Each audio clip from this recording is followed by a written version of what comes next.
It's 7 a.m. in the morning, and my grandma is ready in the kitchen.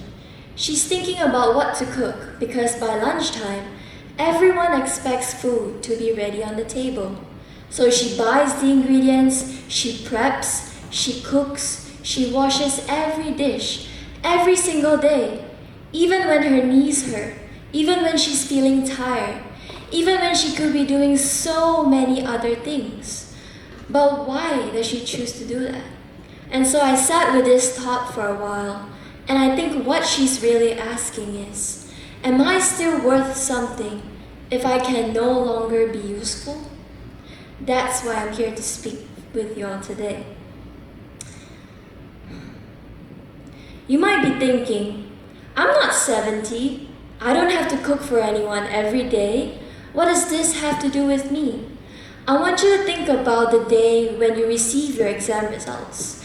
You know, when your teacher handed your results paper face down. In that short moment, what went through your mind? I'm sure it wasn't so much of, I wonder how much I've grown as a student, but more of, please let my results be good enough.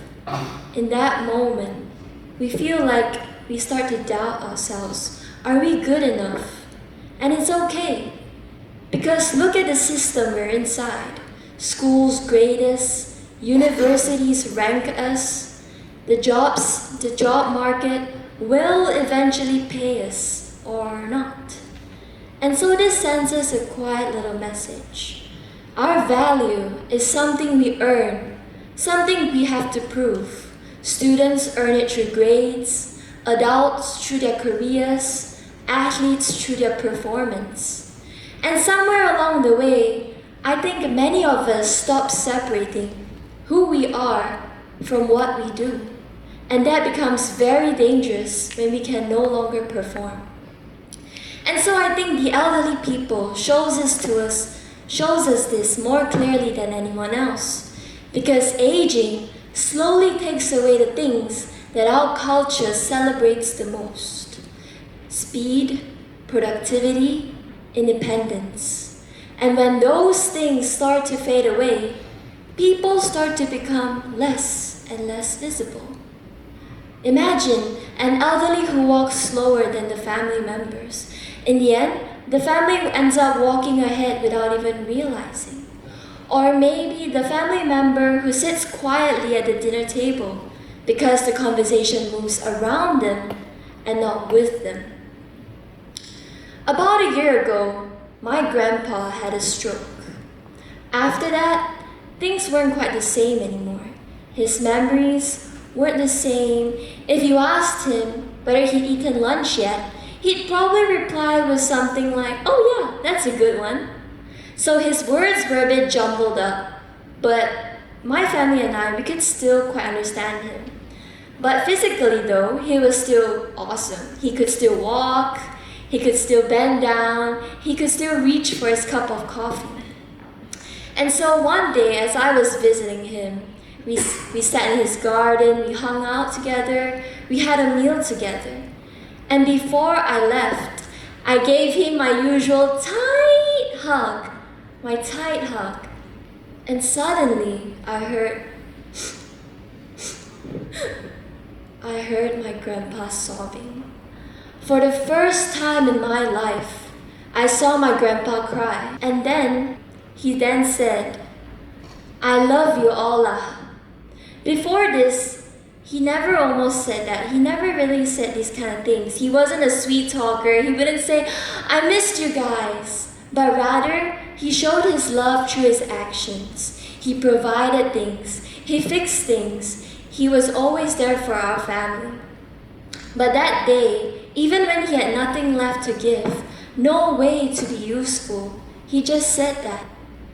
And in that moment, oh boy, was I a mess. I started bawling my eyes out, and we hugged for what it felt like a minute. Because in that moment, I realized that I didn't take my grandpa for just what he could do for the family, but it was about who he was. And I just never separated those two things before. And so my grandpa, his stroke took that away from him. He took the choice of choosing to be useful for the family away from him. But my grandma, she is doing perfectly fine. She is still healthy, and yet she still chooses to do that every single day. And so I think this belief doesn't just come from how others see us. It comes from how we see ourselves, because we've internalized it so deeply that we demand it from ourselves, even when no one is demanding anything from us. We think that our value is attached to what we do. When we don't achieve the grades that we want, when our grades slip a little, we start to question, am I a bad student? Maybe I should just quit school. Or maybe when we don't make it to the team that we auditioned for, we question, am I really good enough? I think underneath all of this is asking the same question. Am I worth anything without contribution if I'm no longer able to contribute as much as I used to? I think a lot of us, for inclusivity, we look at how we focus on how someone is in the room. Are different people heard? Are they represented? That matters. But I think we forget to ask a deeper question. What happens to someone after they enter the room? Are they still respected when they need help instead of being able to give it? Or are they still valued when they can no longer contribute as much? And so, when that happens, I think when inclusion becomes a condition, when we feel like we have to continuously re-earn our belonging at a place, then that's not inclusion, because we've just made inclusion conditional. And so it becomes a transaction. A truly inclusive future is a place where dignity is not attached to productivity. So the next time someone in your team isn't contributing as much, instead of getting mad at them and saying, oh, I wish I never been in the same team as them, or I don't want to partner with this person anymore because I'm just going to have to do all the work. Maybe take a moment and ask if they're okay. Because sometimes not coping and not contributing may look the same. Or next time, the elderly in your family tells you a story you've already heard. Instead of rushing to cut them off, maybe instead let them tell the story again. Listen to it again.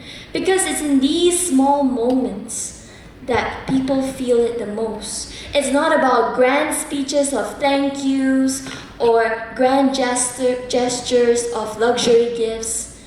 It's about how people feel. It's about you being intentionally present for them, even when you have nothing to receive from them.